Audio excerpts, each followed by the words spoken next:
Hello and welcome back to the another episode of the Hindu News Analysis. Well, the date is 11th September 2025, and in this video we are going to discuss some important articles which are very much relevant for your preparation.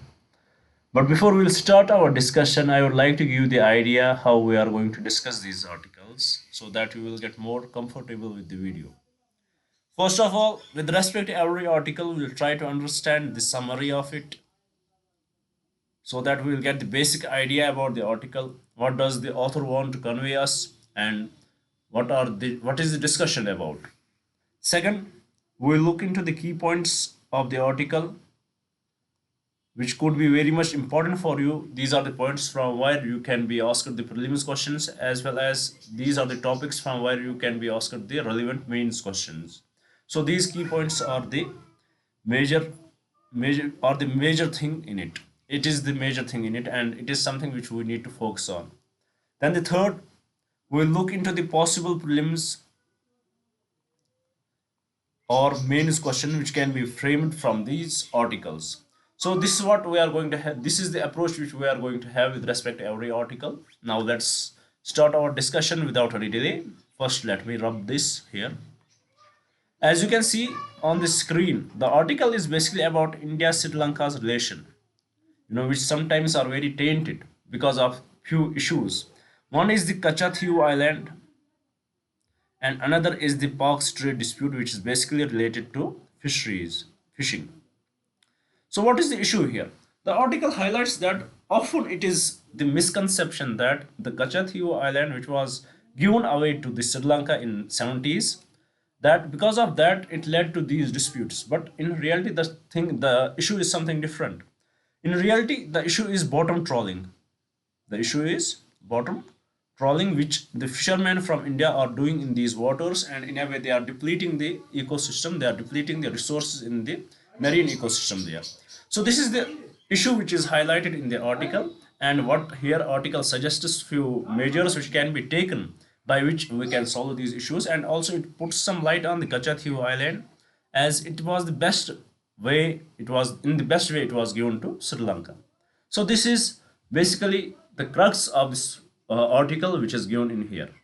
Now without any delay, let's have a look at the key points which can be necessary, which can be important for us to, which will give us the wholesome idea of this article. First, as you can see here, it talks about the Park Strait issue. The article identifies two main but distinct issues between India and Sri Lanka: the fisheries crisis and the sovereignty of Kachathyu Island, which we discussed in this summary part. Then what is the fisheries dispute? The conflict is primarily caused by Indian trawlers using mechanized bottom trawling in Sri Lankan waters. This practice is internationally condemned, for example, by FAO's Code of Conduct for Research for Responsible Fisheries, and has led to the depletion of fish stock and damaged maritime habitats like coral beds. And it is very much evident. We have been discussing this issue from last 5 years, not here, but this is often in the news, the bottom trawling, that the boats they use, for example, these are the boats, they have this bottom trawling where they deplete the resources at the marine ecosystem, at the marine beds. So in a way depletes both the fish resources as well as the corals there, and also the environment there, the marine environment there. So it is very harmful for the marine environment in nutshell, and also it depletes the resources in the Sri Lankan waters, which they don't like. This is the major issue, and this is the major reason for the dispute between the two countries. Then there is a livelihood conflict. The dispute is also a livelihood issue for Indian artisanal fishers whose near-shore resources have been depleted by trawlers, forcing them into contested waters. So they had already done it in the Indian waters. Now they are moving towards the Sri Lankan waters. What is the proposed solution? The article suggests a human approach. Humane approach. What is that approach? That distinguishes between the commercial interests of trawler operators and the subsistence needs of small artisanal fisheries. There should be the distinction between the commercial interests of the trawlers, where they do it on the industrial scale, and the small fishers who do it for their survival. It calls for a dialogue between fisher organizations to work out quotas and limited access to Sri Lankan waters for small boat fishers until Indian stocks recover. So there should be the limited access to Indian fisheries in the Sri Lankan waters. So till then, the Indian stocks they will recover itself. So then there it also talk as we discussed it in the summary. It also talked about the Kachathiu's sovereignty. The article firmly states that the sovereignty of the uninhabited islet of Kachathiu is a settled legal issue under the 1974 India-Sri Lanka Maritime Boundary Treaty. The islet was placed in Sri Lankan waters. That is very much evident. Then it is further debunking some myths that it was historical background, historical analysis was done about this island, and it is not so. We some believe that it was always with India, and some believe that it was always with the Sri Lankan kingdoms. But in reality, what was needed at that time, that was applied here. Then it further talks about the future cooperation. The article emphasizes the importance of a collaborative approach in the Parkway, a semi-enclosed sea, as encouraged by UN Clause Article 123. It proposes joint resource management, a joint research station on Kachathiu, and the promotion of deep sea fishing as sustainable solution.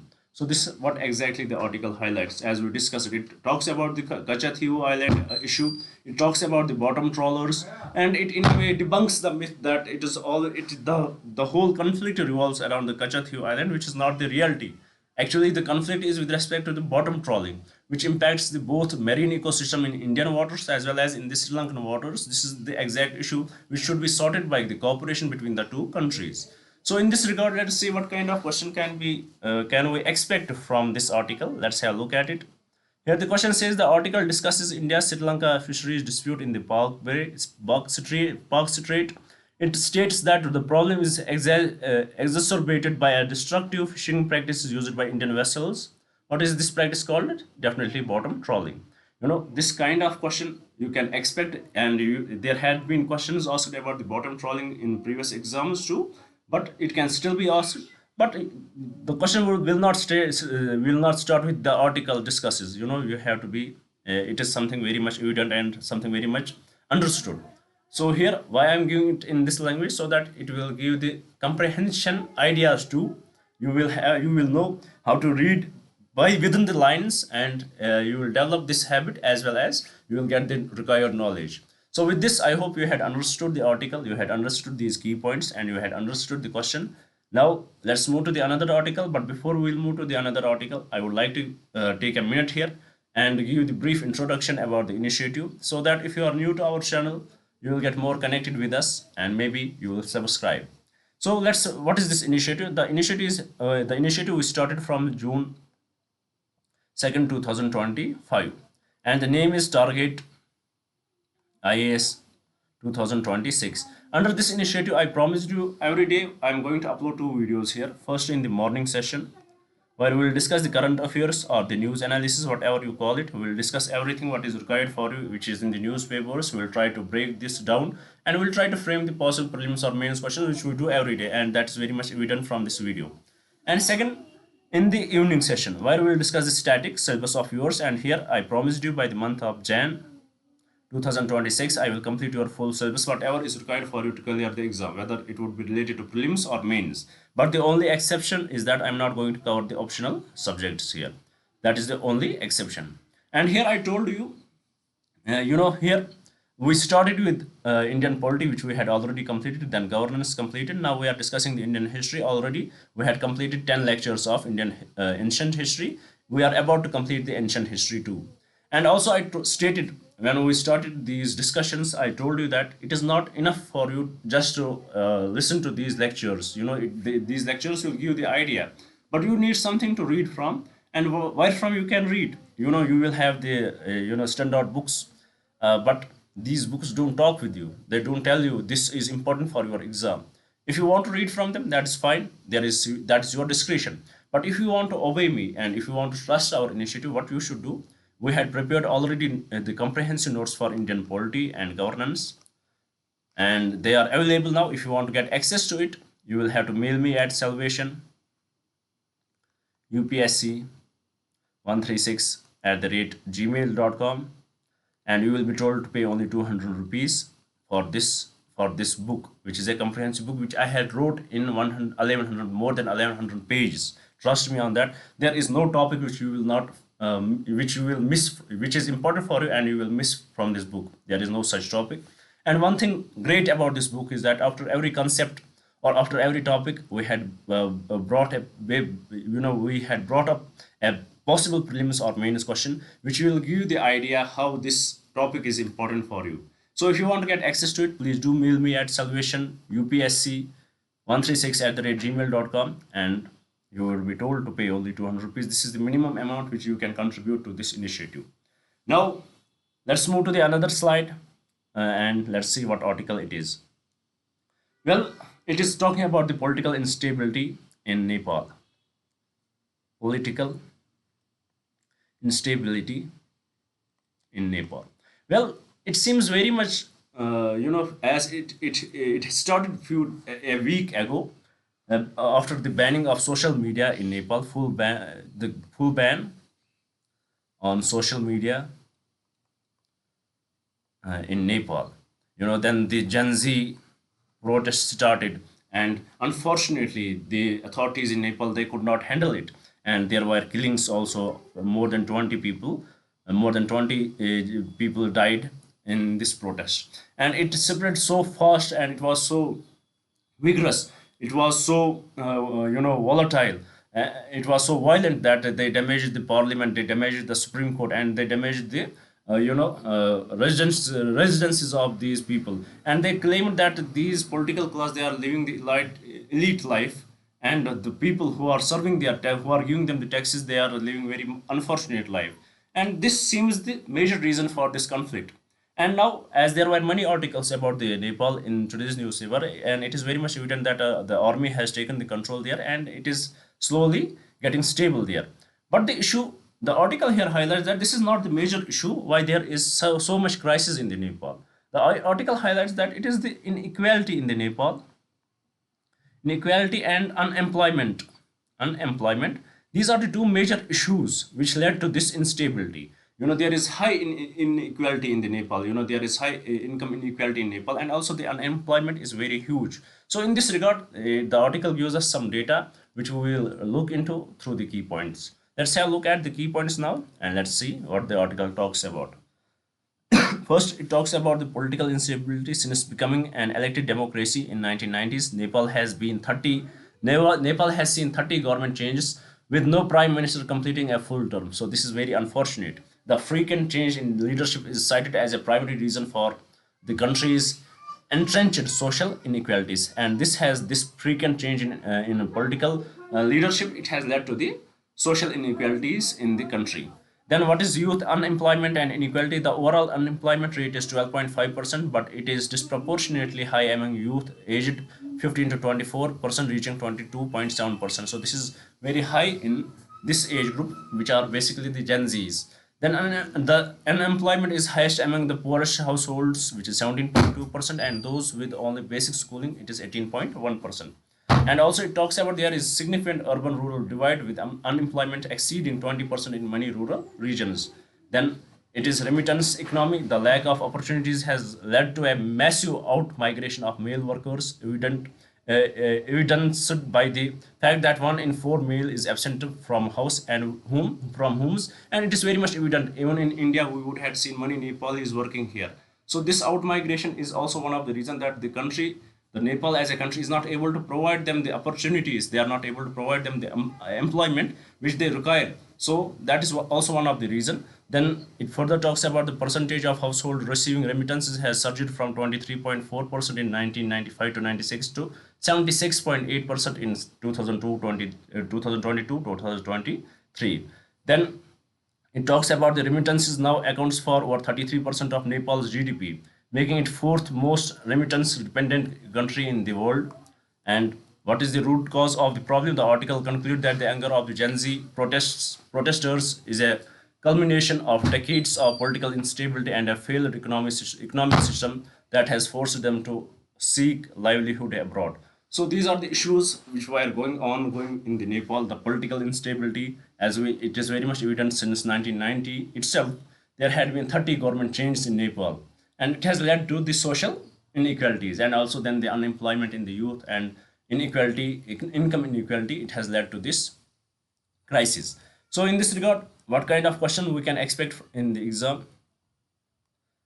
A mains based question. The recent Gen Z protests in Nepal have highlighted the symbolic symbiotic relationship between a chronic political instability and deep-seated socio-economic inequalities. Analyze the key structural factors such as government turnover and youth unemployment that have fueled public frustration. Discuss how the country's increasing dependence on remittances reflects a failure of domestic economic policy and poses long-term challenges for sustainable development. So, if you want to write the answer to this question, it is a practice question as practice question. If you want to write it, please do write it in 250 words. If you want this answer to be checked by me, do mail me at salvation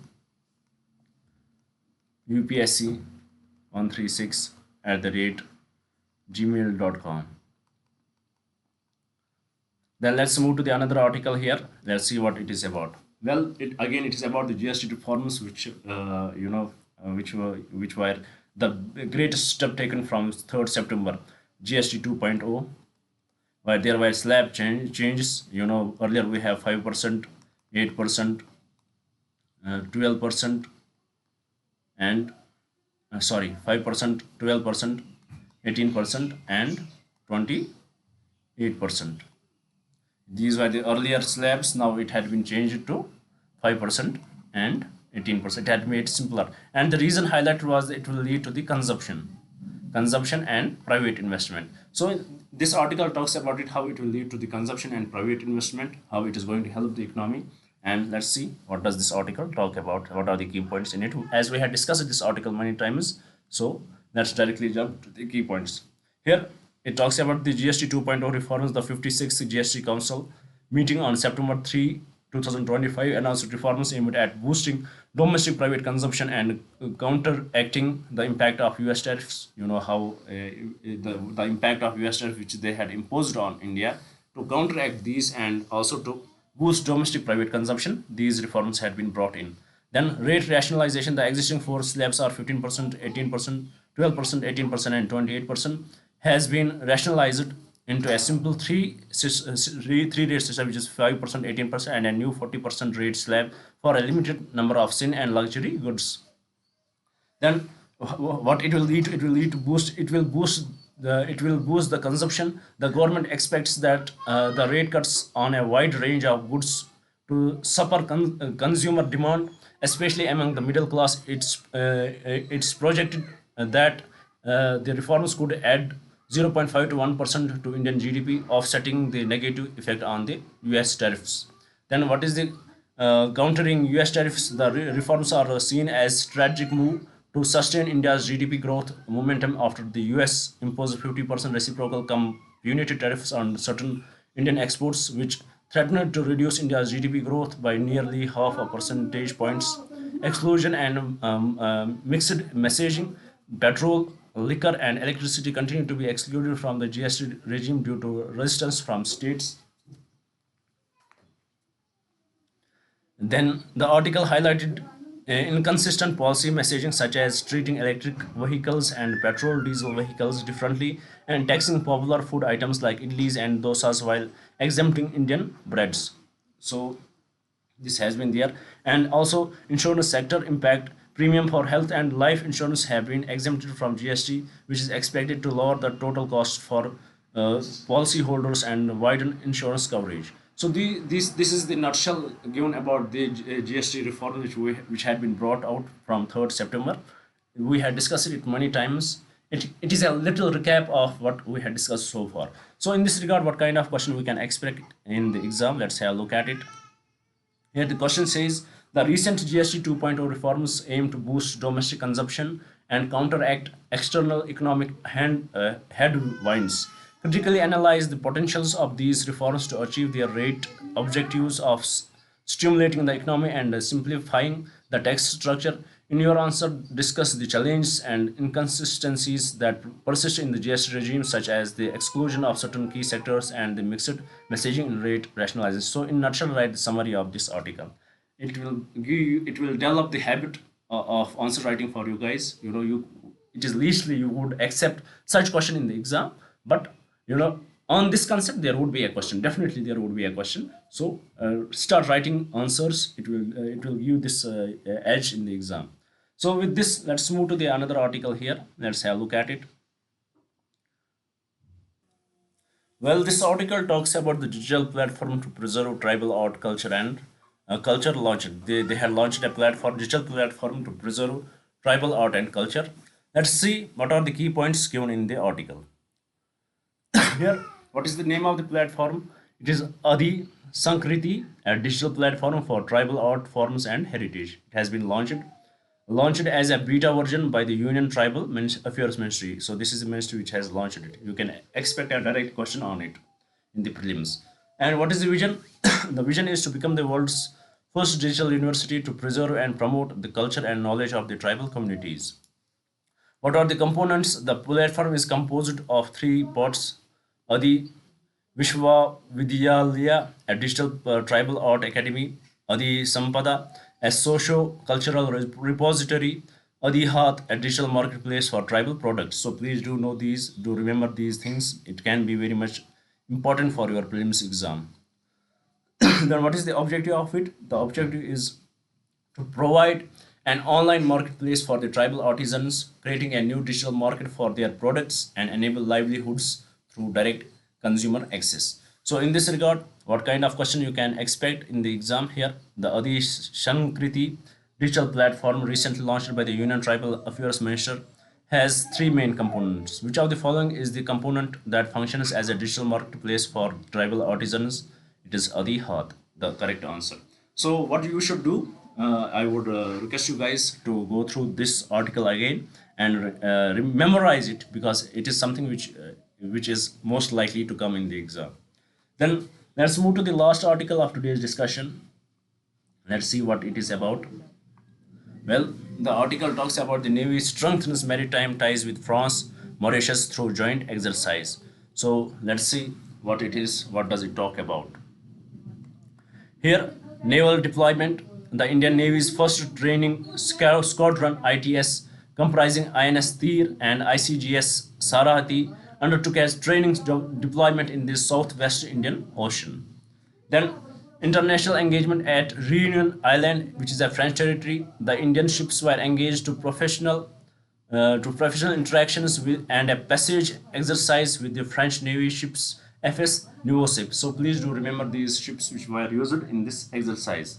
Then INS Shardul visited Port Louis, Mauritius, and conducted joint patrolling and exclusive economic zone surveillance with the Mauritius Coast Guard ship MCGS Victory. So you can be asked questions about these ships. You can be asked a question about this exercise.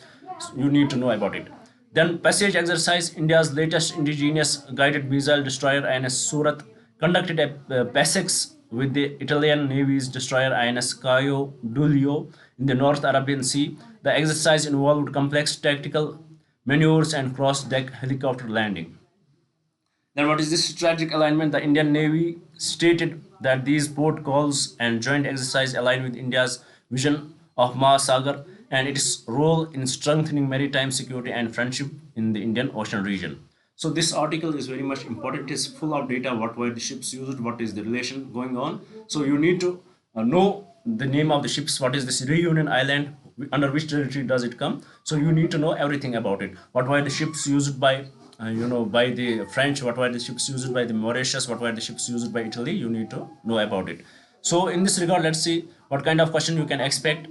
Here the question says the article mentions that the ships of the Indian Navy's first training squadron, INS Tir and ICGS Sarthi, arrived at Reunion Island for a training deployment. Reunion is a territory of which country? It is the French territory.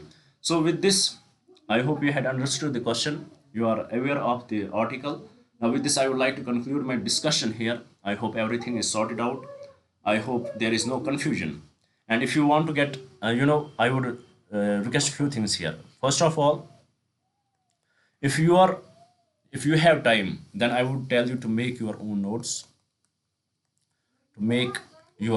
so that you will get access to it. What was in the news, you will come to know, and it would be easy for you to revise.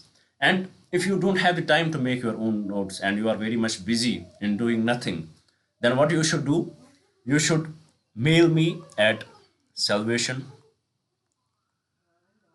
ias 136 at the rate gmail.com. Well, it is not in capitals, it is all in small letters. 136 at the rate gmail.com, and I will definitely give access. I will definitely mail this PPT to you guys so that you will revise from it. Well, it is up to you. If you want to if you want to get access to it, that is fine. And also, please don't forget about book which we had published, which is already ready for you guys. The comprehensive analysis of Indian polity and governance for prelims and mains, where you will find every topic which is important for you. Every concept would be there, and there would be many questions which will act as the kind of an question series for you. So if you want to get access to it, please do mail me, and you would be told to pay only 200 rupees. This is the only amount which you can give to us. With this, I would like to conclude my discussion here. Thank you for staying with me. Thank you very much, and have a nice day.